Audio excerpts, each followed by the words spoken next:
عما يصفون وسلام على المرسلين والحمد لله رب العالمين اللهم صل على سيدنا ومولانا محمد وعلى آل سيدنا ومولانا محمد وبارك وسلم اللهم صل على سيدنا ومولانا محمد وعلى آل سيدنا ومولانا محمد وبارك وسلم اللهم صل على سيدنا ومولانا محمد وعلى آل سيدنا ومولانا محمد وبارک وسلم۔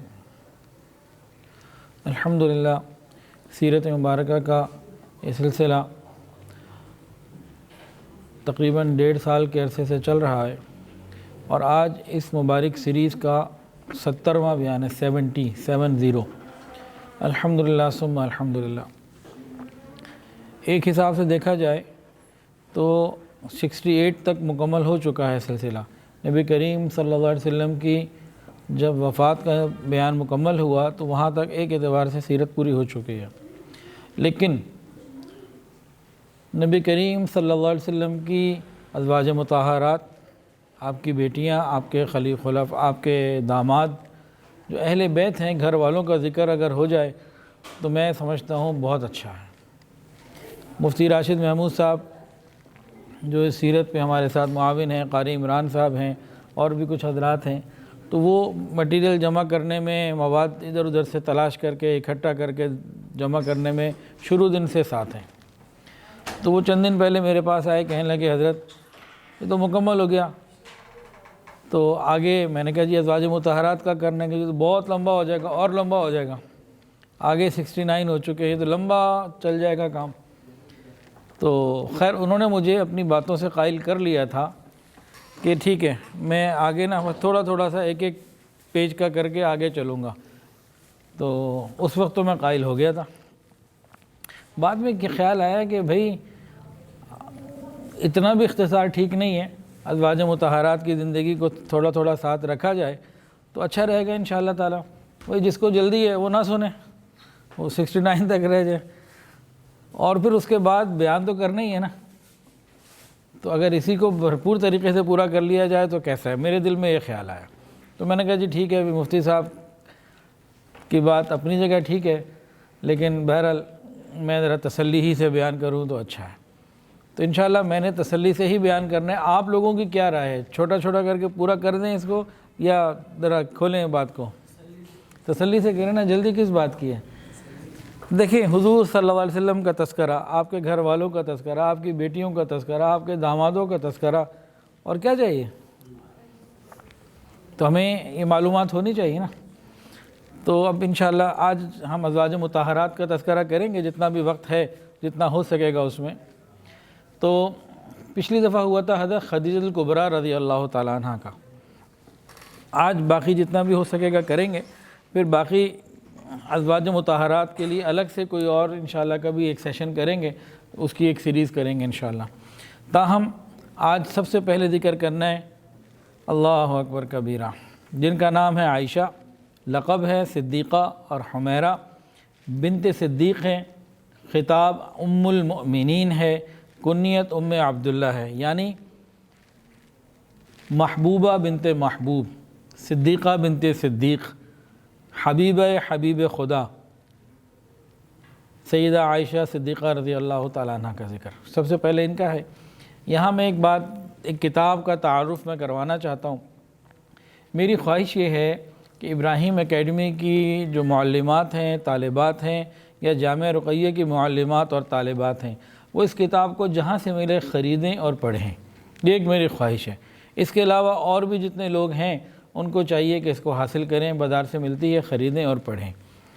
میرا کوئی مکتبہ نہیں ہے کہ میرا اس میں مالی فائدہ ہوگا، تو اس کو لیں۔ میرے ہاتھ میں جو کتاب ہے مکتبۃ البشریٰ کراچی والوں کی، ان کا کاغذ بھی اچھا ہے، تھوڑی سی مہنگی ہوتی ہے لیکن بہرحال۔ کتاب کا نام ہے سیرت عائشہ رضی اللہ تعالیٰ عنہ۔ کتاب کا نام کیا ہے جی؟ سیرت عائشہ رضی اللہ تعالیٰ عنہ۔ لکھی کنہوں نے ہے؟ علامہ سید سلیمان ندوی رحمۃ اللہ علیہ۔ علامہ سید سلیمان ندوی رحمۃ اللہ علیہ، سیرت عائشہ، علامہ سید سلیمان ندوی رحمۃ اللہ علیہ، اس کو بھئی ہر آدمی کوشش کر کے بازار سے خرید لے، کسی بھی مکتبے کی چھپی ہوئی ہو، ضروری نہیں ہے کہ آپ ان کی لیں، جس کو جو آپ سمجھیں، مجھے اچھا لگا میں نے یہ لیا، تو اس کو ہم لیں، رکھیں اور پڑھیں۔ الفاظ ذرا مشکل ہیں، اس میں بھی کوئی شک نہیں ہے، لیکن بہرحال ہمارے پاس یہ گھر میں ہونی چاہیے۔ لیں گے جی انشاءاللہ؟ 200-300 کی ہوگی، کتنے کی ہوگی؟ تو ہماری ماں کا ذکر جس میں ہو تو گھر میں ہونی چاہیے کہ نہیں؟ ہونی چاہیے۔ اللہ اکبر۔ امی عائشہ وہ خاتون ہیں جنہوں نے کفر اور شرک کو دیکھا ہی نہیں، گھر میں جب آنکھ کھولی، ماں باپ کو پہچانا تو اسلام پہلے سے موجود تھا، اور حضور پاک صلی اللہ علیہ وسلم صدیق اکبر رضی اللہ عنہ کے گھر میں روز آتے تھے، اور ان کی تصویر باقاعدہ حضرت جبرائیل علیہ السلام نے لا کے دکھائی، اور نبی علیہ السلام نے ان کو فرمایا عائشہ تم دنیا میں بھی میری بیوی ہو، آخرت میں یعنی جنت میں بھی میری بیوی ہو۔ یہ وہ ہیں جن کو حضور صلی اللہ علیہ وسلم کا نہیں، یہ وہ ہیں جنہیں اللہ رب العزت کا سلام عرش سے آتا تھا، ایسی مبارک، جن کے بستر کے اوپر وحی نازل ہو جایا کرتی تھی، جن کے بارے میں افضل النساء ہونے کا اعلان کیا گیا۔ آپ ہجرت سے 7 سال قبل مکہ مکرمہ میں پیدا ہوئیں۔ بدر کی خوشی مسلمانوں کو ملی 2 ہجری میں، اور بدر سے فارغ ہو کے جب یہ آئے ہیں مسلمان مدینہ واپس، تو اس کے کچھ عرصے کے بعد نبی علیہ السلام اور امی عائشہ صدیقہ رضی اللہ تعالی عنہ جو ہے وہ پھر ملاقات ہوئی اور رخصتی عمل میں لائی گئی۔ نکاح تو مکہ میں ہی ہو گیا تھا، اور رخصتی کے وقت حضرت عائشہ صدیقہ رضی اللہ تعالی عنہ کی جو عمر تھی وہ 9 سال تھی۔ اسے گھبرانا نہیں چاہیے، جو حقیقت ہے اس پہ ثابت قدم رہنا چاہیے۔ آج ہمارے بعض پڑھے لکھے وہ 9 کو 18 ثابت کرنے کی کوشش کرتے ہیں کہ کافر کچھ نہ کہہ سکے، کیا جہالت کی بات ہے، بے وقوفی، اتنے مرعوب ہیں کافر سے کہ اپنی حقیقت کو بدلنے چاہتے ہیں۔ کچھ ایسے ہیں غفلت والے، وہ 9 کی عمر کو سامنے رکھ کے باقاعدہ کافروں کے پروپیگنڈے کا شکار ہو جاتے ہیں اور اعتراضات شروع کر دیتے ہیں۔ سنیے اور دل کے کانوں سے سنیے۔ جس وقت نکاح کی بات کی جا رہی تھی نا، امی خدیجہ کا انتقال ہو گیا، اللہ نے بلا لیا، نبی علیہ السلام غمگین رہنے لگے، تو جو خاتون آئی تھیں انہوں نے کیا کہا کہ 2 رشتے ہیں، اور جب وہ رشتہ لے کے 2 رشتے بتائے، ایک امی سودا کا، ایک امی عائشہ کا، پوچھا آپ جس سے چاہیں، فرمایا نبی علیہ السلام نے بھئی دونوں سے بات کر لو۔ اب جب وہ حضرت ابوبکر کے گھر گئی ہیں بات کرنے، تو پتہ یہ لگا کہ امی عائشہ کی تو بات جبیر ابن مطعم سے ہو چکی ہے، پہلے ہی ہو چکی ہے، وہ منگنی ہوئی بھی تھی، یعنی اس زمانے کا ایک نارم تھا۔ اور بعض شخصیات ایسی ہوتی ہیں، اللہ یہ ہر دین، ہر مذہب، ہر علاقے میں، ہر زمانے میں ایسی شخصیات پائی گئی ہیں کہ جن سے رب نے کو بڑا کام لینا تھا، وہ چھوٹی عمر میں ہی بہت زیادہ ہر اعتبار سے بہتر ہوتے تھے، وہ جسمانی اعتبار ہو، وہ ذہنی اعتبار سے ہو، انہیں پری کوشش کہتے ہیں انگلش کے اندر، کہ ایسی ہستیاں بہت گزری ہیں، اور امی عائشہ صدیقہ رضی اللہ تعالیٰ عنہ بھی اسی میں تھی۔ اللہ نے بڑا کام لینا تھا تو کم عمری میں ہی اللہ نے بہت کچھ دے دیا۔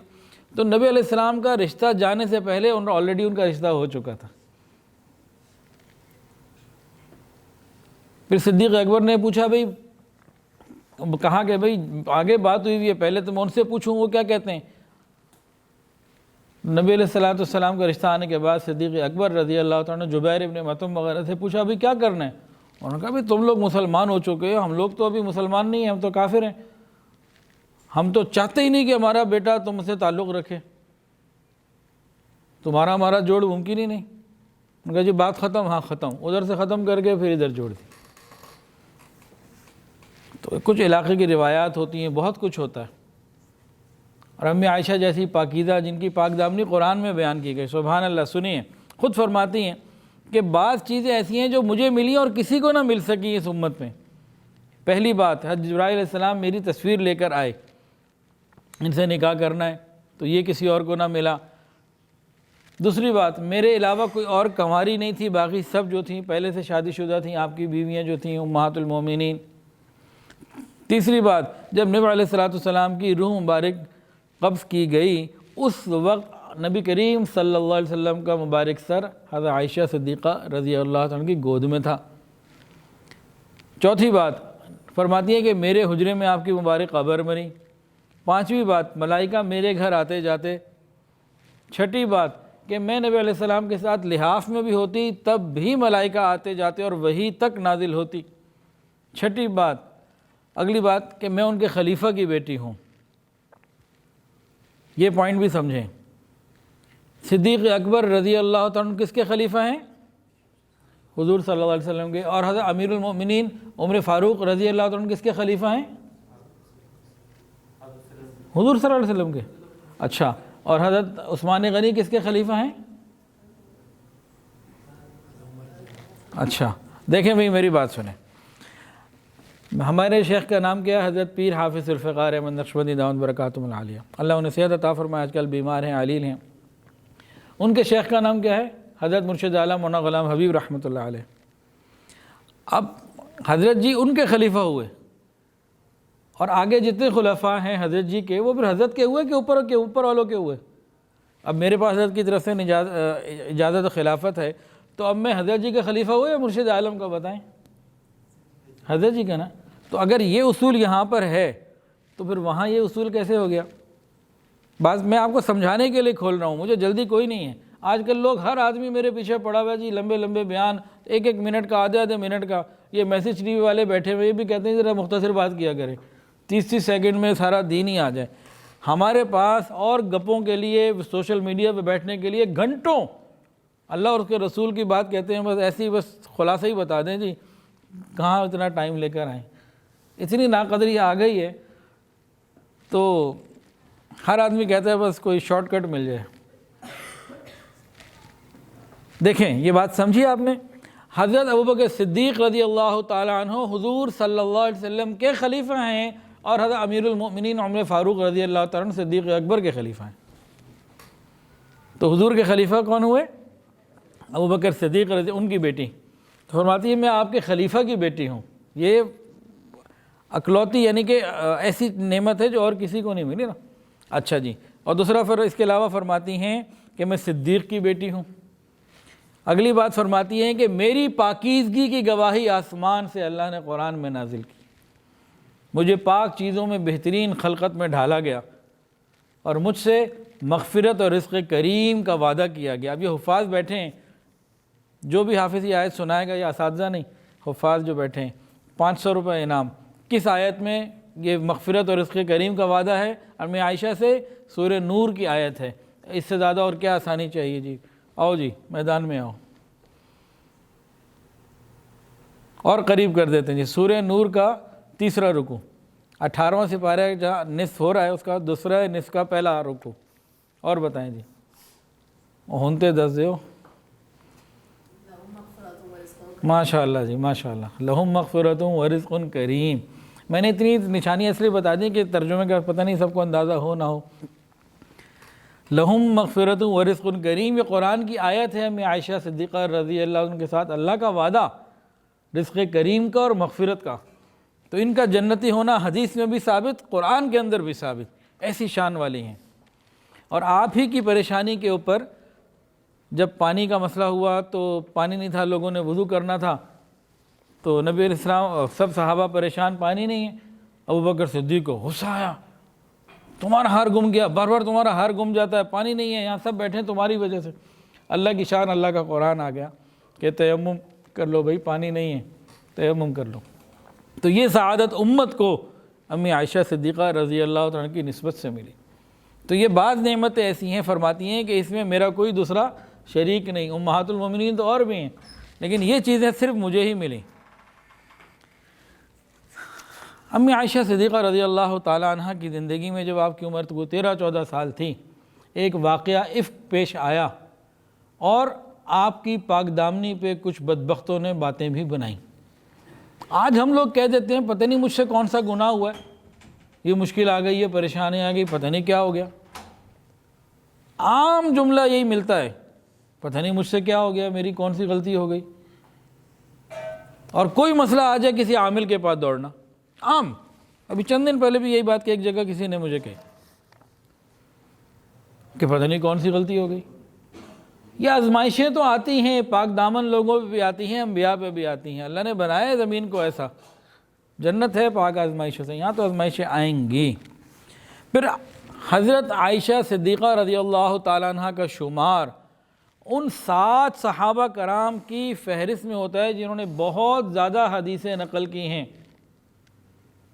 اور آپ سے کتنی احادیث روایت ہیں کوئی بتا سکتا ہے جی؟ 2210، 2210، 2210، یہ 2210 احادیث آپ سے روایت ہیں۔ امام ذہبی فرماتے ہیں کہ ام المؤمنین پوری امت میں سب سے زیادہ فقیہہ تھیں، سب سے زیادہ دین کے بارے میں سمجھدار تھیں، اور بڑے بڑے مشائخ، بڑے بڑے صحابہ، مشائخ صحابہ وہ امی عائشہ صدیقہ رضی اللہ عنہ کے پاس آتے، پردے میں وہ ان کو باقاعدہ دین کی باتیں اور مسائل بتاتی۔ اور سخاوت تو نبی کریم صلی اللہ علیہ وسلم کے گھر کی ایک لونڈی تھی۔ ان کے 3 واقعات سخاوت کے سنیے۔ ایک دن روزے سے تھیں، افطاری کے لیے گھر میں ایک روٹی تھی، اچانک دن میں کوئی آ گیا کہ جی روٹی چاہیے، اس کو دے دی۔ خادمہ کو کہا اس کو دیا، اس نے کہا یہ آپ کے لیے ہے، آپ روزے سے ہے اور کچھ نہیں ہے پیچھے۔ میں نے کہا دے دو، اب کوئی آ گیا ہے دروازے پہ تو چھوڑنا تو نہیں، دیکھا جائے گا۔ اب وہ جناب روٹی دے دی، وہ چلا گیا جو بھی تھا۔ شام کے وقت بکری کا گوشت آ گیا، کہیں سے ہدیہ کسی نے بھیج دیا، ہدیہ آتے رہتے تھے روٹین میں آتے تھے۔ جیسے ہی وہ بکری کا گوشت آیا، امی عائشہ نے فرمایا کہ اس سے بہتر ہے جو تم نے دیا تھا، اب پکا لو، خود بھی کھاؤ ہمیں بھی کھلاؤ۔ گھر میں ایک روٹی ہو اور آپ کا روزہ بھی ہو، اس وقت سخاوت پتہ لگے کیا چیز ہے۔ اچھا ایک دفعہ کیا ہوا، حضرت عبداللہ ابن زبیر رضی اللہ تعالیٰ عنہ امی کو بہت بڑے بڑے ہدیے بھیجتے تھے، اور حضرت معاویہ رضی اللہ تعالیٰ عنہ تمام خلفائے راشدین بھی بھیجتے تھے۔ حضرت عبداللہ ابن زبیر نے ایک مرتبہ 1,00,000 درہم بھیجا۔ وہ آیا، ساتھ ہی تقسیم کر کے، روزے سے تھیں اس دن، آتی گئی اس کو اتنا دے دو، اس کو اتنا دے دو، لوگ آئے کہیں بھجوایا اور بالکل برابر کر دیا۔ جب بالکل ختم ہو گیا تب خادمہ نے کہا کہ آپ کا روزہ ہے، گھر میں افطاری کے لیے نہ روٹی ہے کچھ بھی نہیں ہے، کوئی 2-4 درہم ہی رکھ لیتی، اتنا اللہ نے مال بھیجا تھا۔ کہتے ہیں پہلے بتاتی تو رکھ لیتی، مجھے تو پتہ ہی نہیں تھا گھر میں کچھ نہیں ہے۔ ایک تیسرا واقعہ سنیں۔ ایک صاحب تھے منقدر بن عبداللہ، امی عائشہ کے پاس آئے، کہنے لگے بڑی ضرورت ہے اور بڑی شدید مجبوری ہے، میری کچھ آپ مالی مدد کریں۔ انہوں نے کہا تمہاری کوئی اولاد ہے؟ اس نے کہا نہیں اولاد تو نہیں۔ انہوں نے کہا کہ نہیں اولاد تو نہیں ہے۔ آپ نے پوچھا، آپ نے فرمایا کہ بھئی دیکھو اس وقت میرے پاس کچھ بھی نہیں ہے، لیکن اگر اس وقت 10,000 ہوتے تو 10,000 درہم تمہیں دے دیتی، تمہاری ضرورت کو سن کے دل تو کر رہا ہے لیکن ابھی پیسے نہیں ہیں۔ واپس چلے گئے۔ وہ گئے، تھوڑی دیر میں پیچھے پیچھے کہیں سے ہدیہ آ گیا، اور اس میں جب پیسے دیکھے تو پورے 10,000 درہم۔ بتائیں امی عائشہ نے کیا کہا، اس کو سمجھیے گا۔ فرمایا کہ مجھے کتنی جلدی آزمایا جاتا ہے، مجھے کتنی جلدی آزمایا جاتا ہے۔ ابھی میں نے اس کو کہا تھا کہ 10,000 ہوتے تو میں دے دیتی، ساتھ ہی اللہ نے 10,000 بھیج دیے کہ چیک ہو جائے کہ نیت، اور چیک ہو جائے کہ بھئی واقعی جو زبان سے بولا ہے وہ ادا بھی ہوتا ہے کہ نہیں، قول اور فعل کتنا ہے۔ جو 10,000 آ گئے، فوری طور پر ان کو بلوایا کسی سے، وہ آ گئے، وہ 10,000 ان کو اسی وقت دے دی۔ اللہ تعالیٰ دیکھتے ہیں، ہم بھی کتنی دفعہ اللہ سے وعدے کرتے ہیں نا، یا اللہ میں اتنے نفل پڑھوں گا، یا میں اتنے صدقہ کروں گا، یا میں یہ کروں گا، یا میں وہ کروں گا، بس میرا یہ کام ہو جائے، یوں ہو جائے، فلاں ہو جائے، یا میرے پاس پیسے ہوئے تو میں صدقہ دوں گا، میرا کام چل جائے تو دوں گا۔ اور جب اللہ تعالیٰ وہ نعمت دے دیتے ہیں تو ہم میں سے اکثر ڈنڈی مار دیتے ہیں، اکثر ڈنڈی مارتے ہیں، اللہ ماشاء اللہ۔ امی عائشہ کے گھر میں کیا کیا تھا، اور گھر کتنا بڑا تھا۔ نبی علیہ السلام کی زوجہ تھیں تو کوئی بڑا سا محل ہونا چاہیے تھا نا، اور باہر ایک طرف ایک فرشتہ دروازے پہ کھڑا ہوتا، ادھر دوسرا کھڑا ہوتا، اور جناب جنت کی سواریاں، جنت کی نعمتیں، بڑا کچھ ہونا چاہیے تھا۔ لیکن کتنا گھر تھا؟ 6-7 گز کا، ٹوٹل 6-7 مربع گز کا۔ دیوار اور چھت ایسے ہاتھ اٹھاؤ تو ہاتھ چھت کو لگ جاتا تھا، اور چھت جو ہے وہ کھجور کے پتوں اور ٹہنیوں سے ڈھکی ہوئی تھی، لدی ہوئی تھی، اور جب شدید بارش ہوتی تو اوپر کمبل ڈال دیا جاتا تھا، یہ تھا۔ اور دروازہ جو تھا یا تو ایک کواڑ کا تھا ورنہ خالی پردہ ہی پڑا رہتا تھا، اس پہ موٹا سا چادر کوئی پڑی رہتی تھی بس۔ گھر کی لمبائی چوڑائی اتنی تھی کہ حضور صلی اللہ علیہ وسلم جو رات کو تہجد کے لیے کھڑے ہوتے تو امی عائشہ کو پاؤں سمیٹنے پڑتے، تب آپ سجدے میں جاتے۔ اور گھر کے اندر مال اور دولت اور ساز و سامان دنیاوی اعتبار سے، ویسے تو یہ دولت کا ایسا ہے کہ ساری دنیا کے بادشاہ یہاں پہ آ جائیں تو ان کے پاس کچھ بھی نہیں ہے، لیکن تھا کیا ذرا سن لیجئے۔ کل اثاثہ کیا تھا؟ بان کی ایک چارپائی، ایک چٹائی کا بستر، کھجور کی چھال سے بھرا ہوا ایک تکیہ، کھجور رکھنے کے لیے ایک یا دو برتن، ایک برتن پانی رکھنے کا، ایک برتن پانی پینے کا، لکڑی کا پیالہ، اور بعض مرتبہ چراغ جلانے کے لیے تیل بھی نہ ہوتا، اور 40 دن گھر میں چراغ نہ جلتا، یا کئی مرتبہ 2 مہینے گھر میں چولہا نہ جلتا۔ کسی نے پوچھا گزارا کیسے ہوتا تھا؟ تو بس بکریوں کا دودھ ادھر ادھر سے کہیں سے ہدیہ آ جاتا، پانی اور کھجور چھوارا وغیرہ یہ چیزیں ہوتی تھیں، ان سے گزارا ہو جاتا تھا۔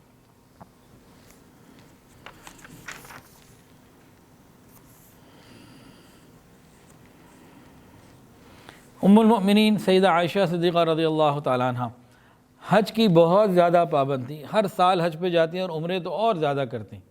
آج کتنے لوگ ہیں کہ جی بار بار حج کرنے کی کیا ضرورت ہے، بار بار عمرہ کرنے کی کیا ضرورت ہے؟ امی عائشہ صدیقہ رضی اللہ تعالیٰ عنہ نے بہت کثرت سے حج کیے اور عمرے اس سے بھی زیادہ کیے، اور بعض ازواج مطہرات سے کے بارے میں بات منقول ہے کہ عمرے کی کثرت اتنی ہوتی تھی کہ بال کاٹ کے وہ گردن تک ہی آ گئے تھے، بہت چھوٹے ہو گئے تھے۔ تو حج عمرے کی کثرت یہ محبوب عمل ہے، اللہ کے گھر کی بار بار کی حاضری۔ خوف خدا سے اکثر آنسو بہتے رہتے، کبھی کہتی ہیں کاش میں پیدا ہی نہ ہوتی، یا لیتنی کنت نسیم منسیہ، کاش میں پیدا، یا لیتنی کنت نسیم منسیہ، کاش میں کوئی بھولی بسری چیز ہوتی، میں پیدا ہی نہ ہوئی ہوتی۔ اتنا خوف ان کو ہوتا تھا۔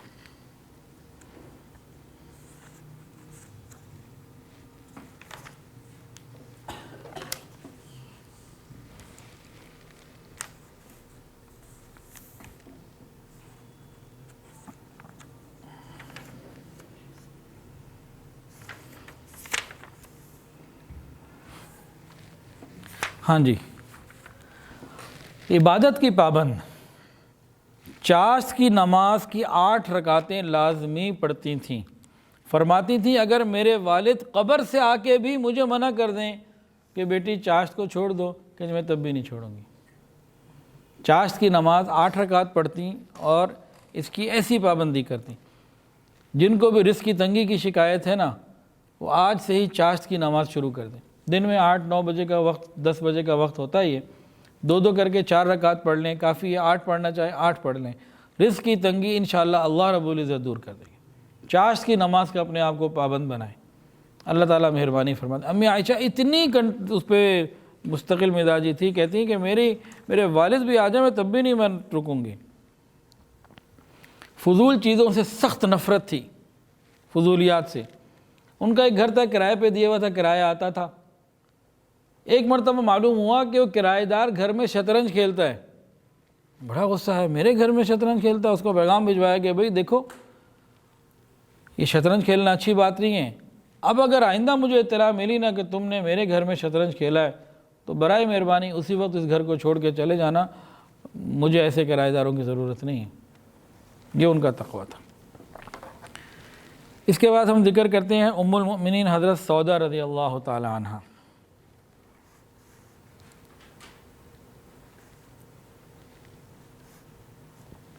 حضرت سودا رضی اللہ تعالیٰ عنہ شروع ہی کے اندر اسلام لے آئی تھیں، اور آپ کے جو شوہر تھے وہ بھی اسلام لے آئے تھے، اور ان کو مشرکین مکہ کی بہت تکلیفیں بھی پہنچیں ابتدائی دنوں میں، اور سابقون الاولون میں سے ہیں۔ حضرت سودا رضی اللہ تعالیٰ عنہ کے شوہر کا نام تھا حضرت سکران رضی اللہ تعالیٰ عنہ۔ ابھی ان کا انتقال نہیں ہوا تھا، حضرت سودا نے خواب دیکھا کہ سرکار دو جہاں سامنے سے تشریف لا رہے ہیں، اور حضرت سودا کی گردن پہ خواب میں ہاتھ رکھا۔ اٹھی تو اپنے شوہر کو خواب بیان کیا، تو انہوں نے کہا کہ اگر تمہارا خواب سچا ہے تو اس کی تعبیر یہ ہے کہ میرا انتقال ہو جائے گا اور تمہارا بعد میں نکاح حضور صلی اللہ علیہ وسلم سے ہوگا۔ کچھ دنوں کے بعد انہوں نے ایک اور خواب دیکھا کہ وہ سو رہی ہیں اور ان کی گود میں ایک چاند کا ٹکڑا ٹوٹ کر گر پڑا۔ پھر خواب کا ذکر کیا شوہر سے، تو شوہر نے کہا کہ لگتا ہے میرا وقت بہت قریب آ گیا ہے، اب میرا انتقال ہونے والا ہے۔ اسی دن بیمار ہوئے اور چند دنوں میں انتقال ہو گیا۔ نبی علیہ السلام حضرت خدیجہ کی وفات کے بعد مغموم رہتے تھے، پھر یہ نکاح باقاعدہ ہوا اور رخصتی بھی ہو گئی۔ حضرت عائشہ اور حضرت سودا دونوں سے ایک ہی وقت میں بات چیت ہوئی آگے پیچھے، لیکن حضرت سودا رضی اللہ تعالیٰ عنہ فوری طور پر رخصتی ہو گئی، حضرت عائشہ صدیقہ رضی اللہ عنہ کی رخصتی بعد میں ہوئی۔ اس میں ایک بات اور سمجھنے کی ہے، حضرت خولہ کے پاس نبی علیہ السلام کا پیغام آیا عدت پوری ہونے کے بعد۔ انہوں نے کیا فرمایا؟ انہوں نے کہا کہ میرے والد سے پوچھ لو۔ بڑوں سے پوچھ کے چلنے والی بات ہے، ایسے نہیں کہ چھپ کے کر لیا کہ نہیں میرے بڑوں سے پوچھو وہی بات ہوگی۔ والد سے پوچھا گیا، اب والد نے پھر بیٹی سے پوچھا سودا اس طرح رشتہ ہے، آپ کیا کہتی ہیں؟ کہا کہ میں تیار ہوں، میں رضامند ہوں۔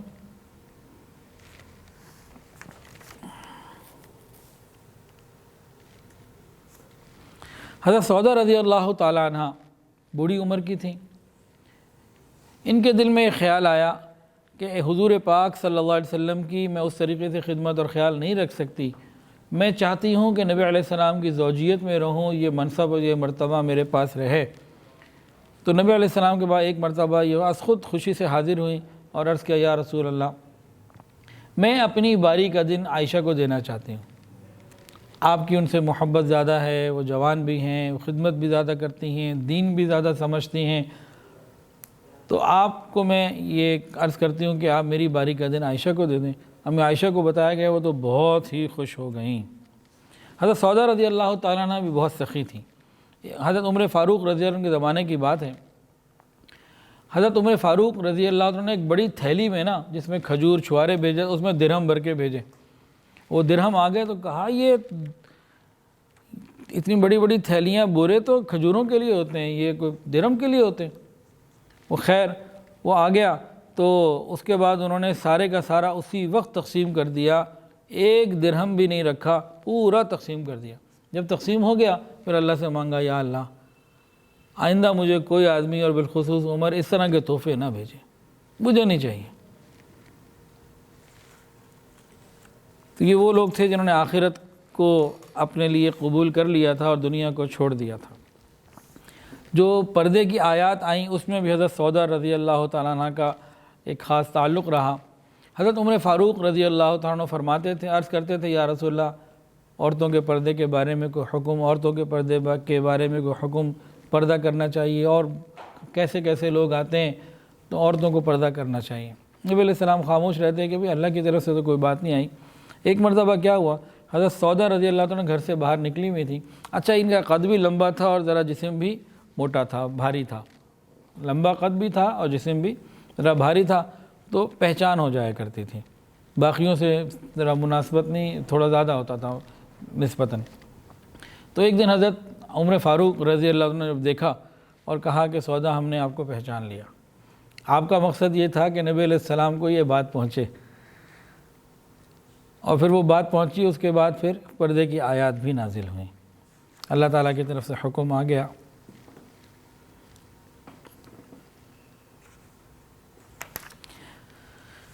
اللہ اکبر کبیرہ۔ ام المؤمنین سیدہ حفصہ رضی اللہ تعالیٰ عنہ، یہ حضرت عمر فاروق رضی اللہ تعالیٰ عنہ کی بیٹی ہیں، اور 4 خلفائے راشدین میں سے جو پہلے 2 ہیں یہ حضور صلی اللہ علیہ وسلم کے سسر ہیں، اور جو تیسرے اور چوتھے نمبر کے ہیں وہ دونوں داماد ہیں۔ آپ بہت زیادہ فصاحت اور بلاغت والی تھیں، آپ کو کتابوں میں قوامہ، قیام والی اور صوامہ، روزے رکھنے والی، خوب لمبے لمبے قیام کرتی تھیں اور خوب کثرت سے روزے رکھتی تھیں، یہ آپ کی صفت بیان کی گئی ہے۔ حضرت عمر فاروق رضی اللہ عنہ کی بیٹی ہیں، حضرت عائشہ صدیقہ رضی اللہ عنہ فرماتی ہیں کہ جب تمہارا دل چاہے کہ تمہاری مجلس مہکنے لگے، اپنی مجلسوں میں عمر کا ذکر خیر کیا کرو۔ حضرت عمر فاروق رضی اللہ عنہ کے بارے میں امی عائشہ کی سٹیٹمنٹ یہ ہے کہ جب تمہارا دل چاہے کہ تمہاری مجلس مہکنے لگا کرے، عمر کا ذکر خیر کے ساتھ کیا کرو۔ ایسی شان والے صحابی تھے۔ حضرت حفصہ رضی اللہ تعالیٰ عنہ، آپ کی شادی تو پہلے ہو چکی تھی، لیکن بعد میں ان کے شوہر کا انتقال ہو گیا اور وہ شہید ہو گئے۔ حضرت خنیس بن حذافہ ان کے شوہر کا نام تھا، یہ بدر میں شہید ہو گئے۔ ادھر بدر کے موقع پہ کیا ہوا، نبی علیہ السلام جب واپس آئے تو حضرت عثمان غنی رضی اللہ عنہ کی اہلیہ حضرت رقیہ کا انتقال ہو گیا۔ عدت کے بعد حضرت عمر فاروق رضی اللہ تعالیٰ عنہ نے اپنی بیٹی کی شادی کی فکر کی۔ ایک تو حضرت ابوبکر کو کہا کہ میری بیٹی سے شادی کر لو، آپ خاموش رہے، لیکن ان سے پہلے عثمان کو کہا کہ عثمان، آپ کی اہلیہ رقیہ کا انتقال ہو گیا ہے، تو آپ میری بیٹی حفصہ سے شادی کر لیں، ان کے شوہر بدر میں شہید ہو گئے، آپ کو معلوم ہے، تو آپ کا بھی غم ہلکا ہو جائے گا، میرا بھی بوجھ ہلکا ہو جائے گا، تو یوں کر لیں۔ حضرت عثمان غنی رضی اللہ عنہ نے منع کر دیا۔ اس کے بعد حضرت عمر نے حضرت ابوبکر کو کہا، وہ خاموش رہے۔ حضرت عمر کو بڑا غم ہوا کہ ایک جواب نہیں دیتے اور ایک نے منع کر دیا۔ نبی علیہ السلام کے پاس پھر دل کا حال لے کر آیا، یا رسول اللہ، عثمان کو کہا منع کر دیا، ابوبکر کو کہا خاموش، میری بیٹی ہے، بڑا دل ٹوٹا ہوا ہے، بیوہ ہو گئی ہے، کیا کروں؟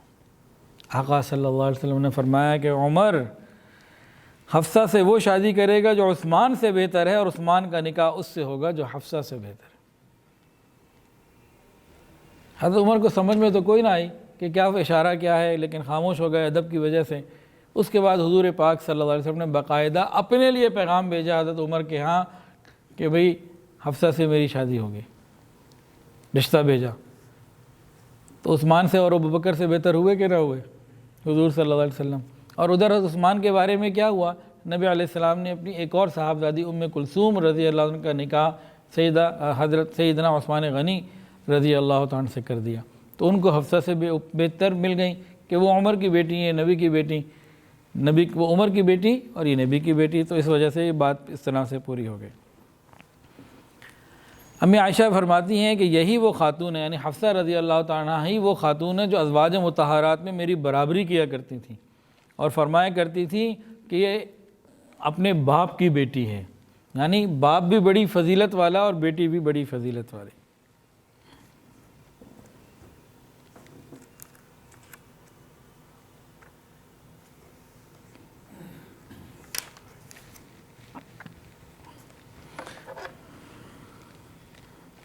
حضور پاک صلی اللہ علیہ وسلم کی وفات کے بعد حضرت حفصہ رضی اللہ تعالی عنہ جو ہیں یہ علم اور فقہ کا مرکز بن گئیں۔ باقی ساری زندگی لوگوں کو دین سکھانے میں لگائی، جو کچھ نبی کریم صلی اللہ علیہ وسلم سے سیکھا آخری دن تک لوگوں کو سکھانے کی فکر رہی۔ آپ کا جو گھر تھا، لوگ آتے، مرد آتے پردے میں بیٹھ کے آپ سے سیکھتے، عورتیں آتیں وہ آپ سے دین سیکھتی تھیں۔ پوری زندگی اپنے گھر کو مدرسہ بنا لیا اور دین کی محنت کرتی رہیں۔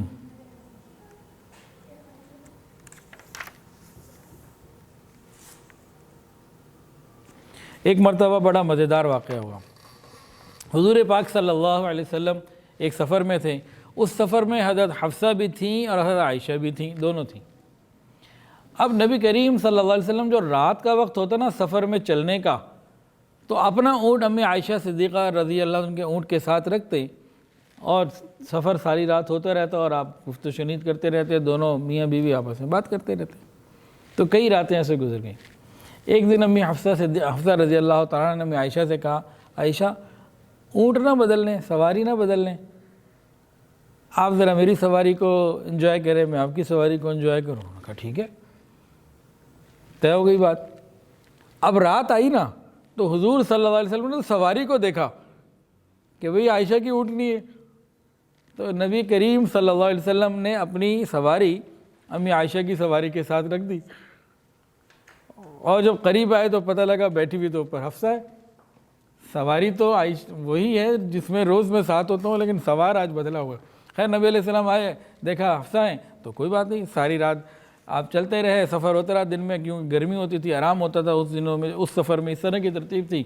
اب ساری رات آپ بات کرتے رہے، امی حفصہ رضی اللہ عنہ بات کرتی رہی، اور ادھر سے امی عائشہ فرماتی ہیں کہ میرا دل کر رہا تھا کہ بچھو آئے اور مجھے ڈس لے، میں بس کیا کر لیا میں نے آج، یہ سودا تو مجھے بڑا مہنگا پڑا۔ تو یہ بھی ایک واقعہ ہوا، اور پھر امی عائشہ صدیقہ رضی اللہ تعالیٰ عنہ نے پھر اپنا اونٹ پھر غالباً واپس لے لیا ہوگا۔ اچھا جی، اس کے بعد ہے ام المؤمنین سیدہ زینب بنت خزیمہ رضی اللہ تعالیٰ عنہ۔ آپ کا نام تھا ام المساکین، خوب اللہ کے راستے میں مال خرچ کیا کرتی تھی، اور ان کا انتقال بھی نبی علیہ السلام کی زندگی میں ہو گیا تھا۔ 11 ازواج مطہرات میں سے 2 کا انتقال آپ کی زندگی میں ہوا اور 9 کا بعد میں ہوا، اور یہ وہ دونوں ہیں جن کی نماز جنازہ نبی علیہ السلام نے پڑھائی، اور یہ وہ خاتون ہیں کہ جو سب سے پہلے ازواج مطہرات میں سے جنت البقیع میں جن کی تدفین ہوئی۔ سیدہ زینب بنت خزیمہ، ان کی جو والدہ تھیں ان کا نام تھا ہند بنت عوف۔ ان کے دامادوں کے نام سنیے، ہند بنت عوف کے دامادوں کے نام، سب سے پہلے حضور پاک صلی اللہ علیہ وسلم، پھر ابوبکر صدیق رضی اللہ تعالیٰ عنہ، حضرت حمزہ رضی اللہ تعالیٰ عنہ، حضرت عباس رضی اللہ تعالیٰ عنہ، علی رضی اللہ تعالیٰ عنہ، جعفر رضی اللہ تعالیٰ عنہ۔ ایسے داماد اللہ نے ان کو عطا فرمائے۔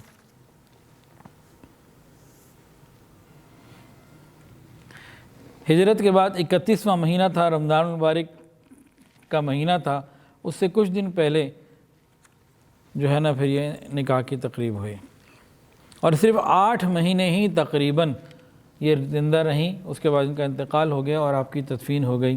آپ کی خصوصیات یہ ہیں کہ نبی علیہ السلام نے آپ کا جنازہ پڑھایا، آپ ہی کی زندگی میں آپ کا انتقال ہوا، اور آپ پہلی زوجہ ہیں جو جنت البقیع میں جن کی تدفین ہوئی، اور آپ کے بعد آپ کی ایک اور بہن حضور صلی اللہ علیہ وسلم کے نکاح میں آئیں، اور آپ کی 2 بہنیں نبی علیہ السلام کی چچیاں تھیں۔ ام المؤمنین ام سلمہ رضی اللہ تعالی عنہ،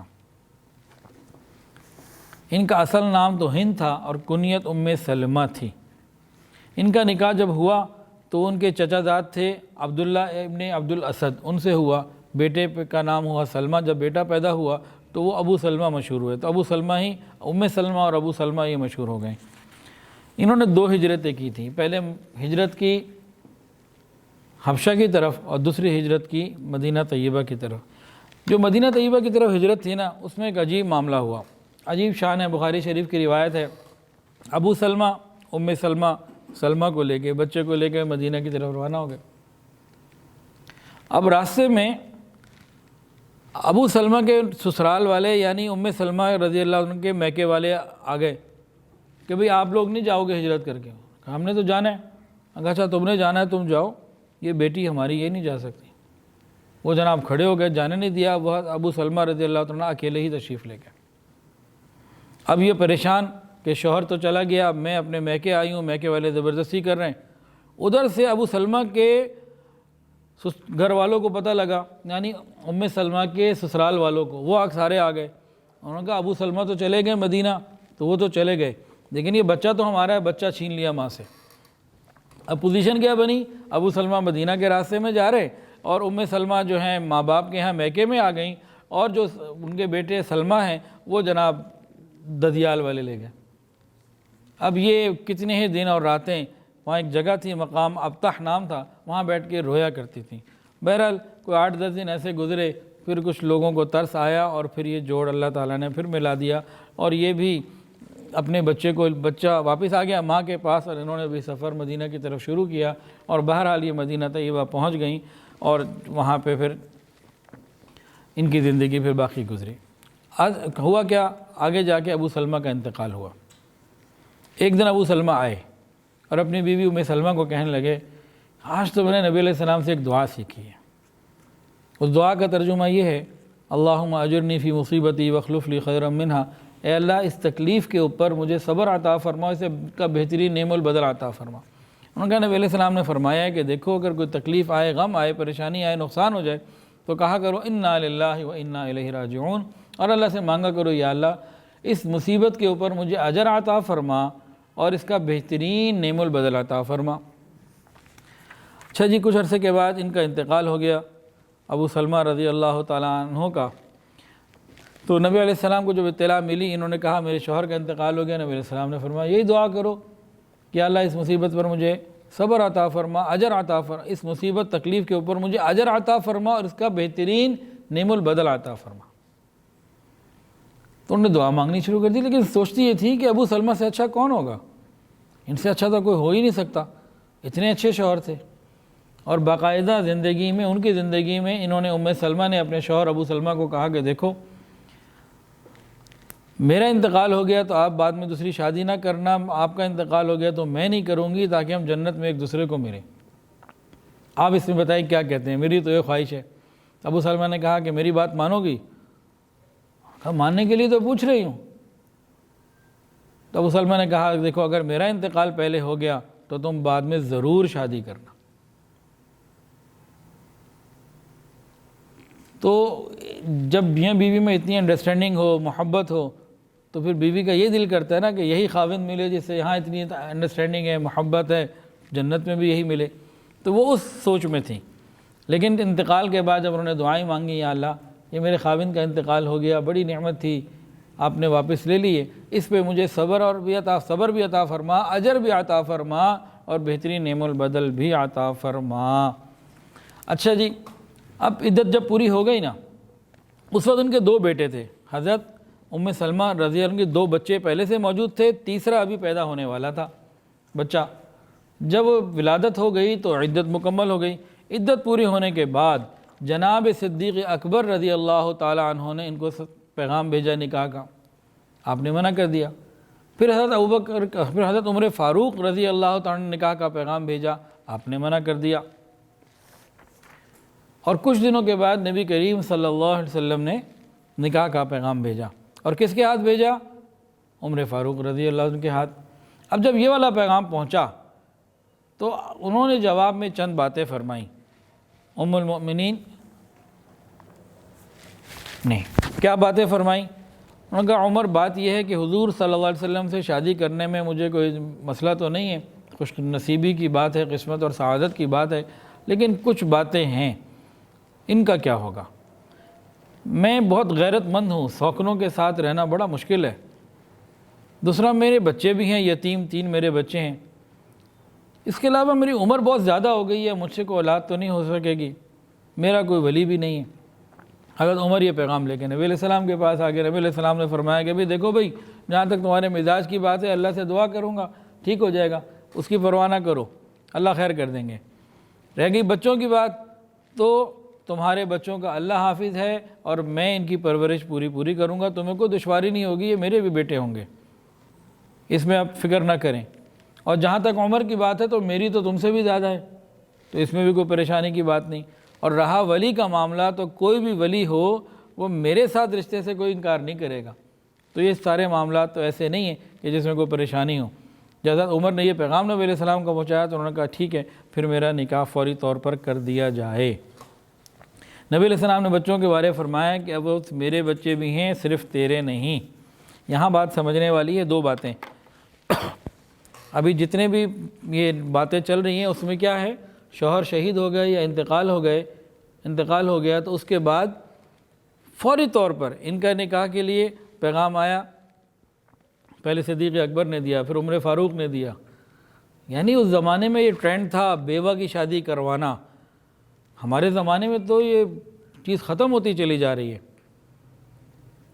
کہ بیوہ خود بھی شادی کے لیے رضامند اور گھر والے بھی رضامند، ماں باپ بھی رضامند، سب اس کی فکر کیا کرتے۔ معاشرے کے اندر یہ ایک چیز تھی جو ہمارے معاشرے میں نہیں ہے۔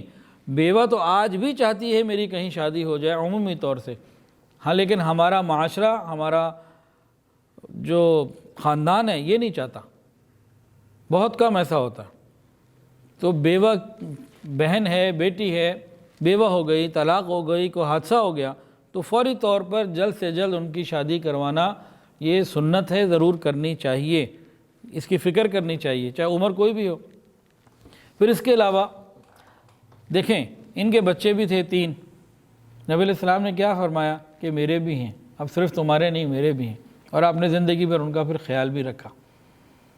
تو بیوہ کی مدد کرنا یہاں تو ہم کر لیتے ہیں، ہمیں کتنے فون آتے ہیں جی کسی بیوہ کی آپ کو میں نے پیسے بھیجے ہیں، وہ کسی بیوہ کو ہی دیں یا کسی یتیم کو ہی دیں، ٹھیک ہے مالی مدد کرنا اچھی بات ہے، آپ کسی یتیم کی مالی مدد کر رہے ہیں، کسی بیوہ کی مدد کر رہے ہیں، اچھی بات ہے، لیکن اگر اس سے بڑھ کر کسی کے سر پہ ہاتھ رکھ دیں اور کسی بیوہ سے شادی کر لیں تو یہ اور بہت بڑی خدمت اور سعادت کی بات ہے۔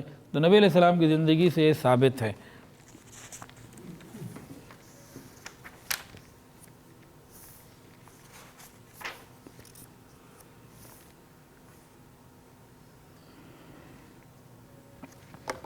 حضرت ام سلمہ رضی اللہ تعالی عنہ امی عائشہ کے بعد سب سے زیادہ علم کے اندر فضل و کمال رکھتی تھیں، اور گورنر مدینہ مروان بن حکم ان کے پاس آتا اور مسائل پوچھتا، اعلانیہ کہتا تھا کہ نبی علیہ السلام کے ازواج مطہرات جب موجود ہیں تو ہم کسی اور سے سوال کیوں پوچھیں، مسائل کیوں پوچھیں، کہ انہوں نے تو آنکھوں سے سب کچھ دیکھا ہوا۔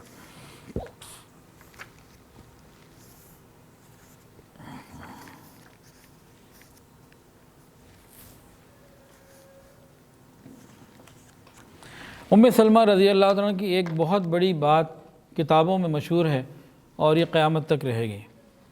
یہ ایک ایسی بیوی تھیں جنہوں نے ایک خاص موقع پہ نبی علیہ السلام کے ایک خاص غم کو دور کیا۔ آقا صلی اللہ علیہ وسلم حدیبیہ تشریف لے گئے، ارادہ یہ تھا کہ عمرہ کریں گے، احرام باندھا ہوا تھا، قربانی کے جانور ساتھ تھے۔ قریش مکہ آڑے آ گئے، انہوں نے عمرہ نہیں کرنے دیا، دیوار بن گئے، عمرہ نہیں کرنے دیں گے۔ صلح ہو بھی گئی تب بھی کہا اگلے سال آئیں، ابھی جائیں واپس۔ خیر صلح ہو گئی، صلح حدیبیہ۔ اس کے بعد رسول اللہ صلی اللہ علیہ وسلم نے تمام جانثاران صحابہ کو فرمایا کہ دیکھو بھئی، احرام کھول دو، سر منڈوا دو، جانور ذبح کر دو۔ صحابہ کرام ایسے تھے کہ آپ کی مبارک زبان سے الفاظ ادا ہوتے ہی گویا کہ ادا ہونے سے پہلے ہی تعمیل کے لیے دوڑ جاتے تھے، لیکن اب سب صحابہ ایک دم خاموش، واضح حکم سننے کے بعد بھی حرکت نہیں ہو رہی۔ وہ اتنے مغموم ہو گئے تھے کہ ہم جان دینے والے ہیں، ہم قربان ہو جانے والے ہیں، اور ہم تو بیت رضوان تک کر چکے ہیں، ہمیں اتنا دب کے صلح کیوں کرنی؟ دل تھا کہ عمرہ ہی کرنا ہے، اتنا عرصہ ہو گیا بیت اللہ شریف کو نہیں دیکھا۔ اب آپ کا حکم جب آپ نے دیا، اب سب صحابہ ایک دم سکتے کی کیفیت میں، کیا کریں؟ نبی علیہ السلام بہت مغموم ہوئے، اور اس غم میں آپ تھے کہ یہ میری بات نہیں مانتے۔ اس غم کو جب بیوی نے دیکھا نا، ام سلمہ رضی اللہ تعالیٰ نے بڑے خوبصورت انداز سے ٹیکل کیا۔ بہت سمجھدار تھیں، بہت فقیہہ تھیں۔ انہوں نے عرض کیا یا رسول اللہ، یہ اس وقت غم کی کیفیت میں ہیں، ان کا قصور نہیں ہے، یہ غم کی کیفیت میں، کیفیت ایسی ہے، آپ خود احرام کھول دیں، اپنا حلق کروا لیں، یہ آپ کو دیکھتے ہی فوراً سارے جو ہے نا عمل میں آ جائیں گے۔ آپ کو یہ بیوی کا مشورہ بڑا پسند آیا، فوری طور پر آپ نے جب یہ کام شروع کیے، صحابہ نے جب دیکھا کہ حضور صلی اللہ علیہ وسلم نے حکم دیا اور پہل خود کر رہے ہیں، تو ایک دم جیسے حرکت آ گئی نا، اور سب فوری طور پر پہلے کی طرح یا اس سے بھی زیادہ عمل پہ لگ گئے۔ تو ایک بڑا مسئلہ تھا، نبی علیہ السلام کا ایک غم تھا، تو آپ کی حکمت کے ذریعے یہ معاملہ اللہ نے آسان کر دیا۔ اس کے بعد ذکر ہے جی حضرت ام المؤمنین زینب بنت جحش رضی اللہ تعالی عنہ۔ ان کی شادی میں بھی ایک دو معاملات ہوئے، کچھ جاہلیت کی رسمیں تھیں وہ اللہ نے مٹائیں، اور کچھ ایسی خصوصیات ان کی ہیں جو کسی اور کو نہ ملی۔ یہ قریش کی تھیں۔ نبی علیہ السلام نے ان کا نکاح کیا حضرت زید رضی اللہ تعالیٰ عنہ سے۔ وہ نکاح بھی اس لیے کیا کہ حضرت زید غلام کے بیٹے تھے اور آزاد کردہ غلام تھے، تو لوگوں میں تھا کہ ابھی اس طرح نہیں ہونا چاہیے، تو قریش کا قریشی سے ہو، تو نبی علیہ السلام نے اس چیز کو بھی توڑا کہ بھی دیکھو یہ چیزیں شریعت میں جائز ہیں۔ بہرحال شادی تو ہو گئی لیکن نباہ نہیں ہو سکا۔ حضرت زید بار بار آتے کہ بھئی نہیں نباہ ہو رہا، فرماتے سب تسلی رکھو، صبر کرو، حوصلہ رکھو، لیکن بہرحال تقریباً 1 سال کے بعد آپ نے حضرت زید رضی اللہ تعالیٰ عنہ نے طلاق دے دی۔ طلاق کے بعد حضرت زینب رضی اللہ عنہ کا نکاح اللہ رب العزت نے آسمانوں میں کیا، اور قرآن مجید میں اس کا ذکر فرما دیا۔ حضور پاک صلی اللہ علیہ وسلم سے آپ کی شادی ہو گئی۔ اس شادی میں ایک اور جو روایت ٹوٹی نا، حضرت زید رضی اللہ عنہ متبنہ تھے، منہ بولے بیٹے تھے، اور اس زمانے میں قریش کے اندر یہ رواج تھا کہ منہ بولے بیٹے کی بیوی ویسے ہی سمجھی جاتی تھی جیسے اصلی سگے بیٹے کی بیوی، یعنی سگے بیٹے کی بیوی سے کبھی نکاح نہیں ہو سکتا، چاہے بیٹا زندہ ہے یا نہیں۔ اور منہ بولے بیٹے کی کیفیت بھی اس زمانے میں یہی سمجھی جاتی تھی۔ جب اللہ رب العزت نے یہ نکاح کیا تو اس رسم اور رواج کو توڑ کے رکھ دیا کہ منہ بولا بیٹا یہ سگا بیٹا نہیں ہوتا، اس سے محرم نہیں ہو جاتا، اس سے نکاح ہو سکتا ہے۔ تو ہمارے لیے، میرے اور آپ کے لیے اس میں کیا سبق ہے؟ ہمارے کئی لوگ، میری بیٹی ہے جی حالانکہ غیر محرم ہے، یہ میری بہن ہے حالانکہ غیر محرم ہے، یہ جی میری خالہ ہے، جس کو دکاندار ہمارے شالوی میں ہر ایک کو خالہ بنائے بیٹھے ہوتے ہیں، ہر ایک کو باجی بنائے بیٹھے ہوتے ہیں۔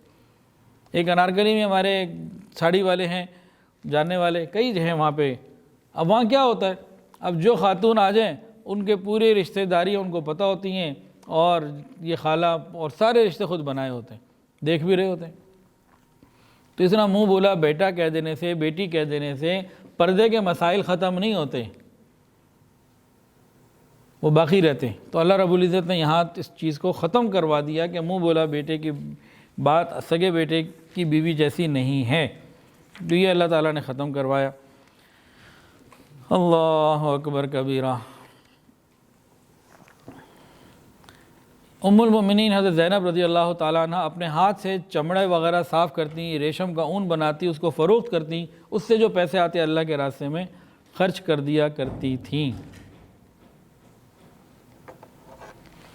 ایک مرتبہ ان کے پاس عطیہ آیا، بہت زیادہ درہم تھے، بہت زیادہ چیزیں تھیں، بہت زیادہ مال تھا، اس کے اوپر ایک چادر ڈھکوا دی اور اس میں سے نیچے مٹھی مٹھی ڈالتی رہیں، جو لوگوں کو بلاتی، لوگ آتے گئے، دیتی گئیں، عورتیں آتی، بچے آتے، بھر بھر کے دیتی رہیں۔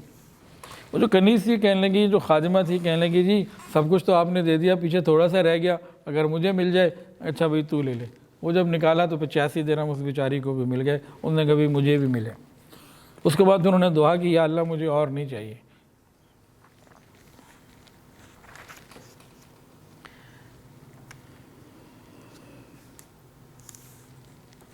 حضرت زینب بنت جحش رضی اللہ تعالی عنہ، ان کی بعض خصوصیات ہیں کہ نبی علیہ السلام کی پھوپھی زاد بہن بھی تھیں، اور ان کو ہجرت حبشہ کی سعادت بھی ہوئی اور ہجرت مدینہ کی بھی، اور ان کے حوالے سے کئی قرآن مجید کی آیات نازل ہوئیں، پردے کے آیات بھی ان کے حوالے سے آئیں۔ اور منہ بولے بیٹے کی جو رسم تھی کہ اس کی بیوی سے شادی نہیں ہو سکتی، وہ بھی ختم ہو گئی، اور ان کا نکاح خود اللہ تعالیٰ نے کیا، قرآن مجید میں اس کا ذکر کیا۔ ان کے نکاح کے بعد پوری امت کی عورتوں کے اوپر پردے کو لازم، واجب، ضروری قرار دے دیا گیا۔ برے ناموں کو تبدیل کرنے کی ایک نئی رسم شروع ہوئی۔ نبی کریم صلی اللہ علیہ وسلم برے نام کو تبدیل کر دیا کرتے تھے۔ ہمارے یہاں بھی نام تبدیل کرنے کی بات بیوقوفی کی حد تک آگے بڑھی ہوئی ہے، تو اللہ ہمیں اس میں سمجھ عطا فرمائے۔ میں یہ پہلے چیزیں پڑھ لوں تو پھر آپ کو یہ ناموں سے متعلق بتاتا ہوں۔ ام المساکین کا آپ کو لقب تھا۔ سورہ تحریم آپ ہی کے حوالے سے نازل ہوئی۔ آپ ہی کا جنازہ ایسا تھا پہلا کہ جس میں باقاعدہ پردہ کیا گیا چاروں طرف، اور نبی علیہ السلام نے آپ سے جب شادی کی تو ولیمہ خوب زبردست جو ہے نا اچھے انداز سے کیا۔ بھئی اللہ نے نکاح کیا تو ولیمہ نبی علیہ السلام نے زمین پہ بڑا اچھا کیا۔ معجزہ ہوا اس ولیمے میں، باقاعدہ 300 لوگ شریک تھے، اور کھانے کے لیے جو ہے نا صرف ایک ہی بکری ذبح کی گئی تھی، وہ 300 لوگوں کو پوری بھی ہو گئی، پھر بھی بچ گیا۔ اور پردے کی آیات بھی نازل ہوئیں۔ صحابہ کرام تھے، کھانا کھا چکے، آپس میں بیٹھ کے بات چیت کر رہے تھے، اللہ کا حکم، نبی علیہ السلام چاہتے تھے یہ چلی جائیں، صحابہ چلے جائیں، لیکن شرم کی وجہ سے مہمان ہے کیسے منع کریں، اچھا نہیں لگتا۔ ادھر سے اللہ تعالیٰ نے آیات اتار دیں، فَإِذَا طَعِمْتُمْ فَانْتَشِرُوا، کھانا کھا چکے اب جاؤ اپنے اپنے کاموں کے لیے جاؤ۔ اچھا جی، یہاں ایک بات ابھی آئی تھی، برے ناموں کو تبدیل کرنا۔ سنت کیا ہے؟ برے نام کو تبدیل کرنا۔ ہمارا رواج کیا ہے؟ عجیب رواج ہیں۔ 2-3 دن پہلے بھی کسی نے پوچھا کہ جی میں نے بیٹے کا نام موسیٰ رکھا ہے، تو کسی نے کہہ دیا جو بڑا بھاری نام ہے یہ بدل دو۔ ہمارے ہاں اس چیز کا بڑا ٹرینڈ ہے جی، فون کرتے ہیں جی، واٹس ایپ کرتے ہیں، اتنے بج کے اتنے منٹ پہ اس دن یہ بچہ پیدا ہوا ہے، اس دن کی نسبت سے ذرا نام بتا دیں کون سا سوٹ کرتا ہے۔ جہالت کی باتیں ہیں۔ نام رکھنا چاہیے صحابہ کرام کا، صحابیات کے ناموں میں سے، انبیاء کے ناموں میں سے، انبیاء کی یا اس طرح مبارک جو بڑی عورتیں گزری ہیں ان کے ناموں میں سے، یا پھر عبداللہ اللہ تعالیٰ کے پاک ناموں میں سے، اس طرح کے نام ہونے چاہیے۔ نسبت کی وجہ سے نام ہونے چاہیے۔ آج کل نئے سے نیا ٹرینڈ ہے، شکر ہے ابھی تک فرعون کسی کا نہیں سنا، لیکن بہت سارے نام ایسے ہیں جن کا مطلب بڑا برا ہے، وہ لوگ رکھ رہے ہوتے ہیں، انہیں پتہ ہی نہیں ہوتا۔ وہ قرآن میں دیکھ لیا ایک لفظ ہے، چاہے پیچھے وہ ایک نے رکھا نام زمہریر، زمہریر جہنم کے طبقے کا نام ہے، وہ قرآن میں دیکھا اچھا لگا وہ رکھ لیا۔ اس طرح کے کئی نام بھی ملتے ہیں، لوگ پوچھتے ہیں، پتہ لگتا ہے جی یہ تو نام ہی بڑا غلط ہے کہ جی قرآن میں پڑھا تھا، تو قرآن میں ابلیس بھی ہے، فرعون بھی ہے، تو پھر تو وہ بھی قرآن کا لفظ ہو گیا۔ بھئی نام اچھا رکھنا سنت ہے، اور نام کی تبدیلی میں اب جیسے ایک خاتون کا فون آیا ان کے بیٹے کا نام اب مجھے اس وقت یاد نہیں، شاید عثمان تھا، کہ جی میرے بیٹے کا نام عثمان ہے، میں نے چیک کروایا تو یہ بڑا بھاری ہے جی، تو کچھ اور رکھ دیں، میرا بیٹا بڑا بیمار رہتا ہے۔ میں نے ان سے کہا، میں نے کہا بھئی آپ کیا نام رکھیں گے بدل کے؟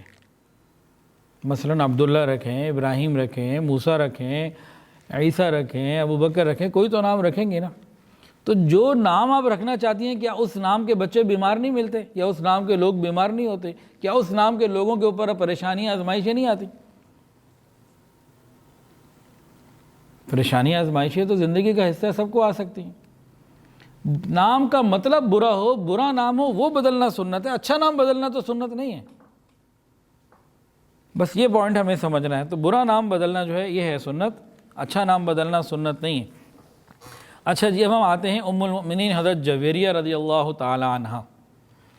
ان کا جو نام تھا نا برہ، اس کا مطلب ہے نیکی، آپ نے اس کو بھی بدل دیا۔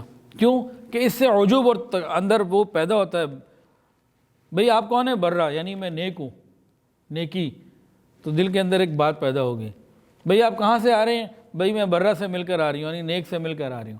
تو آپ نے پھر اس کو نام کو بدل کے جویریہ کر دیا کہ اس میں اپنی تعریف خود کرنا جو ہے وہ خود بخود جو ہے نا آ رہا ہے۔ تو آپ نے اس طرح کے ناموں کو تبدیل کیا، اچھے ناموں کو آپ نے کبھی بھی تبدیل نہیں کیا۔ حضرت جویریہ رضی اللہ تعالی عنہ، ان کی شادی کا واقعہ بھی سن لیجئے۔ ہوا کیا تھا،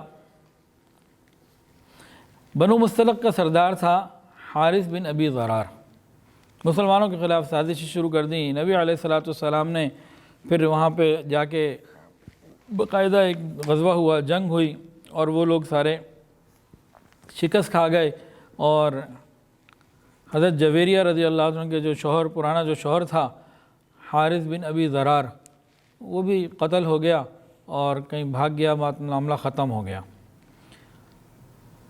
تو اس غزوے میں کثیر تعداد میں مرد، عورتیں، بچے اور باقی کچھ اونٹ وغیرہ مسلمانوں کو 2000 اونٹ، 5000 بکریاں چیزیں ملیں۔ حضرت جویریہ رضی اللہ تعالی عنہ یہ بھی قید ہو کے قیدیوں میں آئیں۔ اب ایک سردار کی بیٹی تھیں، سردار کی بیوی بھی تھیں۔ ایک صحابی ہیں ثابت ابن قیس رضی اللہ تعالی عنہ، ان کو یا ان کے چچا زاد بھائی کو یہ ملی، سب چیزوں کی تقسیم ہو گئی، ان کے حصے میں آ گئی۔ ابھی ایک بڑے گھر کی خاتون تھیں، انہوں نے ثابت ابن قیس کو کہا کہ دیکھو میرے ساتھ آپ کوئی ڈیل کر لو، اس ڈیل کو کہتے ہیں مکاتبت، میرے ساتھ آپ مکاتبت کر لو، آپ کو کتنے پیسے چاہیے میرے حوالے سے، میں وہ کسی طریقے سے انتظام کر کے آپ کو دے دیتی ہوں، آپ مجھے آزاد کر دو۔ یہ باقاعدہ شریعت میں اس کا ایک حصہ ہے اور یہ عمل جائز ہے۔ اور اس میں جو غلام یا لونڈی اس طرح مکاتبت کر لیتے تھے تو ان کو تجارت کرنے کی بھی اجازت ہوتی تھی، کوئی بھی کام ہنر اگر ہے تو اس ہنر کے ذریعے پیسہ کمانے کی اجازت ہوتی تھی، تاکہ وہ اپنے مالک کو اتنی اماؤنٹ دے کے اپنے آپ کو آزاد کرا لیں۔ تو ثابت ابن قیس رضی اللہ تعالیٰ عنہ، ان کے جو چچا زاد بھائی تھے جن کے یہ حصے میں آئی تھیں، انہوں نے کہا ٹھیک ہے، تو مجھے 9 اوقیہ سونا یہ کسی طریقے سے لا دو، مجھے دے دو، تم آزاد۔ یہاں مکاتبت انہوں نے طے کر لی، ڈیل فائنل کر لی، بس ٹھیک ہے جی۔ اس کے بعد یہ حضرت جویریہ رضی اللہ تعالی عنہ نبی کریم صلی اللہ علیہ وسلم کی خدمت میں حاضر ہوئیں، اور ام المؤمنین ام عائشہ صدیقہ رضی اللہ عنہ فرماتی ہیں کہ جس جویریہ پہلی مرتبہ آئیں تو میں نبی علیہ السلام کے پاس تھی، اور میں نے جب ان کو دیکھا تو انتہائی خوبصورت، حسین و جمیل، اور میرے دل میں بڑا ایک تاثر پیدا ہوا کہ اللہ نے ان کو بہت جو ہے نا اس طرح کی نعمتیں جو ہیں وہ عطا کی ہوئی ہیں۔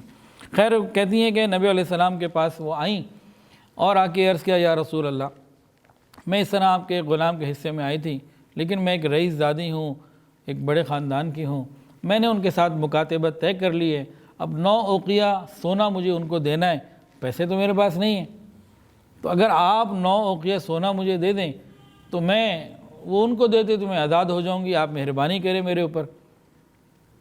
تو حضور صلی اللہ علیہ وسلم نے فرمایا کہ جویریہ، اگر اس سے بہتر کوئی بات ہو جائے تو کیا تم اس پہ خوش نہیں ہو، راضی نہیں ہو؟ کہا یا رسول اللہ، اس سے بہتر کیا بات ہے، آپ بتائیے تو صحیح۔ نبی علیہ السلام نے فرمایا کہ دیکھو بھی، اس سے بہتر میرے ذہن میں یہ ہے کہ میں 9 اوقیہ سونا تمہیں دوں، تم جا کے اپنی مکاتبت کر لو، وہاں سے تو آزاد ہو جاؤ، اس کے بعد تمہیں میں آزاد کر دیتا ہوں اور تم سے پھر نکاح بھی کر لیتا ہوں، کیا اس پہ راضی ہو؟ کہنے لگا جی میں اس پہ بالکل راضی ہوں۔ اب یہ تو امی عائشہ کا بیان تھا کہ اس طرح یہ ہوا۔ اب ام المؤمنین جویریہ خود کیا فرماتی ہیں؟ کہتی ہیں کہ نبی علیہ السلام کے بنی مصطلق آنے سے 3 دن پہلے میں نے خواب دیکھا کہ مدینہ کا چاند میری آغوش میں آ گیا۔ میں نے کسی سے ذکر کرنا مناسب نہیں سمجھا، اور مجھے اپنے شوہر سے بھی بات کرنا اس وقت مناسب نہیں لگا، میں خاموش رہی، میں نے کسی کو بھی ذکر نہ کیا، یہاں تک کہ میں جنگ کی قیدی بنا کے پھر تقسیم کی گئی، تقسیم میں ایک صحابی کے پاس گئی اور وہاں سے مکاتبت طے کی، مکاتبت طے کر کے نبی علیہ السلام کے پاس آئی کہ مجھے 9 اوقیہ سونا دے دیجئے تاکہ میں اپنی مکاتبت ادا کروں۔ تو نبی علیہ السلام نے 9 اوقیہ سونا بھی دیا، آزاد بھی کیا اور نکاح بھی کیا، اور میں اس پہ تیار بھی ہو گئی۔ یہ سارا کچھ ہوا۔ اب آگے امی عائشہ فرماتی ہیں کہ جیسے ہی نبی علیہ السلام نے ان سے نکاح کیا، آپ زوجہ رسول بن گئیں، ام المومنین بن گئیں، سارے مومنین کو، صحابہ کو پتہ چلا کہ اوہو، بنی مصطلق تو نبی علیہ السلام کا سسرال بن گیا۔ وہ جو 2000 وہ جتنے بھی قیدی تھے نا، سینکڑوں کی تعداد میں، مرد، عورتیں، بچے، تمام صحابہ نے سارے ہی آزاد کر دیے کہ نبی علیہ السلام کے سسرالی رشتہ دار ہو اور ہمارے گھر میں ہو، ہمارے غلام بن کے زندگی گزاریں۔ یہ ان کی محبت ہے، سب کو آزاد کر دیا۔ امی عائشہ فرماتی ہیں، امی عائشہ صدیقہ رضی اللہ تعالیٰ عنہ، کہ حضور صلی اللہ علیہ وسلم کے جویریہ سے نکاح کر لینے کے بعد بنو مصطلق کے 100 گھرانے آزاد ہوئے۔ میں نے ایسی کوئی خاتون نہیں دیکھی جو جویریہ کے طرح اپنی قوم کے لیے برکت والی ثابت ہوئی ہو۔ یہ صحابہ کی نبی علیہ السلام سے محبت اور نسبتوں کا خیال رکھنا، اپنے اساتذہ کا خیال رکھنا، ان کے گھر والوں کا خیال رکھنا، ان کے رشتہ داروں کا خیال رکھنا، یہ نسبتیں ہوتی ہیں۔ کاش ہمیں بھی ان باتوں کا کوئی ادب، کوئی طریقہ آ جائے۔ تو صحابہ کرام نے، نبی علیہ السلام نے ان کو نہیں کہا، آپ نے تو الگ سے ایک معاملہ کیا، انہوں نے کہا یہ تو نبی کے سسرال والے، ہمارے گھر میں خادم بن کے رہیں، جاؤ بھائی سارے آزاد۔ تو نبی علیہ السلام کو اس بات سے کتنی خوشی ہوئی ہوگی۔ تو نسبتوں کا احترام۔ اچھا، حضرت جویریہ رضی اللہ عنہ کے جو والد تھے نا، ان کو پتہ چلا کہ مسلمانوں نے جناب ان کو فتح بھی ہو گئی ہے اور میری بیٹی اس طرح چلی بھی گئی ہے، تو وہ اپنے بہت سارے نا مال، اونٹ وغیرہ لیے کہ میں جا کے فدیے میں دوں گا اور اپنی بیٹی واپس لے آؤں گا۔ راستے میں آتے آتے ایک مقام تھا، وہاں ان کا دل میں تھوڑا سا یہ خیال آیا، وادی کا نام تھا عقیق۔ تو اس پورے جتنے بھی اونٹ تھے نا، 2 اونٹ ان میں جو سب سے زیادہ خوبصورت، قیمتی اور اچھے تھے وہ چھپا دیے کہ اس کے بغیر بھی گزارا ہو جائے گا، باقی بھی ابھی کافی بنتے ہیں، چلو یہ 2 تو بچا لو۔ وہ انہوں نے سائڈ پہ کہیں چھپائے، کسی کو نہیں بتایا۔ اب مدینہ آ گئے اور آگے نبی علیہ السلام سے کہا جی میں اس طرح سردار ہوں اور یہ میری بیٹی آپ کے پاس آ گئی ہے، اب آپ برائے مہربانی میری بیٹی مجھے دے دیں، یہ مال آپ کو چاہیے لیجئے، اتنے اونٹ آپ کو میں دیتا ہوں، میری بیٹی مجھے دے دیں۔ رسول اللہ صلی اللہ علیہ وسلم نے فرمایا کہ بھی اگر اس کا فیصلہ تمہاری بیٹی ہی کرے تو کیسا ہے، نہ تم کرو نہ میں کروں، پوچھ لو، جانا چاہتی ہے تو لے جاؤ، رہنا چاہتی ہے تو فیصلہ ان سے۔ تو بہترین بات آپ نے کر دی، اس سے اچھی کیا بات ہو سکتی ہے۔ اب جب حضرت جویریہ سے پوچھا، انہوں نے کہا نا میں تو آپ کے ساتھ نہیں جاتی، میں تو رسول اللہ صلی اللہ علیہ وسلم کے ساتھ ہی رہوں گی، میں تو کلمہ پڑھ چکی، مسلمان ہو چکی، نبی کی بیوی بن چکی، اب مجھے نہیں واپس جانا۔ آپ کو آپ کے اونٹ مبارک، آپ کا آنا آتے رہیے، آپ والد ہیں، لیکن میں جانے والی آپ کے ساتھ اب کوئی نہیں۔ والد نے دیکھا تو ٹھیک ہے چلو جو معاملہ ہو گیا۔ اب جو یہ ساری بات ہو گئی نا، اب رسول اللہ صلی اللہ علیہ وسلم نے فرمایا، پوچھا حضرت جویریہ کے والد سے، وہ تم جو اتنے اونٹ لے کر آئے ہو یہ تو نظر آ رہے ہیں مجھے، لیکن وہ جو 2 چھپا کے آئے ان کا کیا بنا، وہ کدھر چھپائے ہوئے ہیں؟ تو فوراً ہی کلمہ پڑھ کے مسلمان ہو گئے کہ یہ میں نے تو کسی کو بتایا ہی نہیں، میرے سوا کسی کو نہیں پتا، کسی کو رازدار نہیں بنایا۔ تو کہنے لگے میں سمجھ گیا ہوں کہ آپ ہی صحیح حق پر ہیں اور اللہ کے بندے ہیں، رسول ہیں، سچے ہیں۔ تو کلمہ پڑھ کے مسلمان ہو گئے اور صحابی بن گئے۔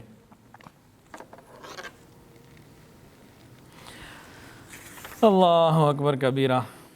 حضرت ام المومنین جویریہ رضی اللہ عنہ کی وجہ سے ایک اور نعمت بھی امت کو ملی، بہت کثرت سے عبادت کرتی، گھنٹوں مصلی پہ بیٹھی رہتی، ساری رات بیٹھتی، بہت کثرت سے، تو وہ جو ہے روزے بھی رکھتی ہیں، اللہ کے راستے میں مال بھی خرچ کرتی۔ ایک دفعہ کیا ہوا، حضور صلی اللہ علیہ وسلم صبح گھر تشریف لائے تو دیکھا آپ مصلی پہ بیٹھی ہیں، عبادت کر رہی ہیں، جیسے تسبیح وغیرہ تلاوت کس طرح کچھ کر رہی ہیں۔ آپ تشریف لے گئے، پھر دوپہر کو تشریف لائے، کئی گھنٹے کے بعد دیکھا اسی طرح بیٹھی ہیں، عبادت میں لگی ہوئی ہیں، ذکر وغیرہ، ذکر ہے، مراقبہ ہے، درود شریف ہے، استغفار ہے، تلاوت قرآن پاک ہے، اللہ کی یاد میں بیٹھی ہوئی۔ نبی علیہ السلام نے جب دوبارہ بھی دیکھا نا اسی پوزیشن میں، تو پوچھا کیا تم صبح سے اسی طرح بیٹھی ہوئی ہو؟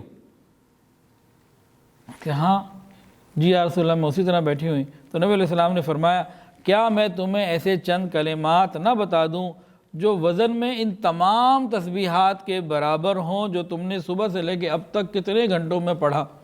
تو جی ضرور بتا دیجئے۔ تو نبی علیہ السلام نے فرمایا سبحان اللہ و بحمدہ عدد خلقی ورضا نفسی وزینت عرشی ومداد کلماتی سبحان اللہ العظیم۔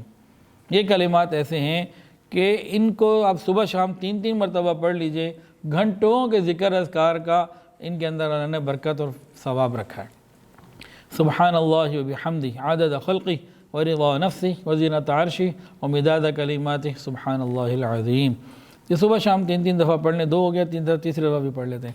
سبحان اللہ و بحمدہ عدد خلقی ورضا نفسی وزینت عرشی ومداد کلماتی سبحان اللہ العظیم۔ تو یہ کلمات بھی ہمیں ام المومنین حضرت جویریہ رضی اللہ تعالیٰ عنہ کی برکت سے ملے۔ اب چند باقی رہ گئی ہیں، انشاءاللہ اگلی بدھ کو پھر ہم آگے چلیں گے۔ وآخر دعوانا ان الحمدللہ رب العالمین۔ ویڈیو کے نیچے سبسکرائب کے بٹن پہ کلک کریں، بیل کے آئیکن پہ کلک کیجئے تاکہ ہر نئی ویڈیو کی نوٹیفیکیشن آپ کو مل جائے۔